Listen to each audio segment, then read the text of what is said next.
Est-ce que tu as déjà remarqué cette petite zone juste sous les poils du pied ici au niveau de la couronne qui est un peu fripée, un peu sèche et qui s'effrite parfois un petit peu? Il s'agit du périople. Le périople, il est juste ici en fait, en dessous des poils. On voit un peu la démarcation de là où il était. Tout ça là, c'est là où le périople il était ou là où il va être quand il va y avoir de l'humidité.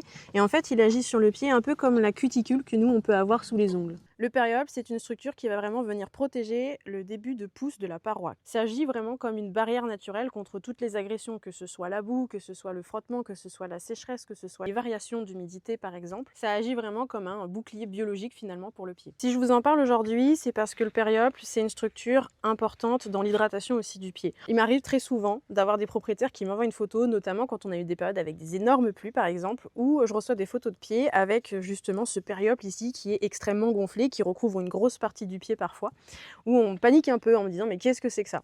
En fait c'est normal, c'est le périople qui vient vraiment se gorger d'eau à ce moment-là et qui vient protéger finalement la structure qui est en dessous. Mais lui, il absorbe l'eau et il va finir par se dégorger quand on va recommencer à avoir des températures un peu plus sèches. Mais en fait c'est un processus qui est tout à fait naturel.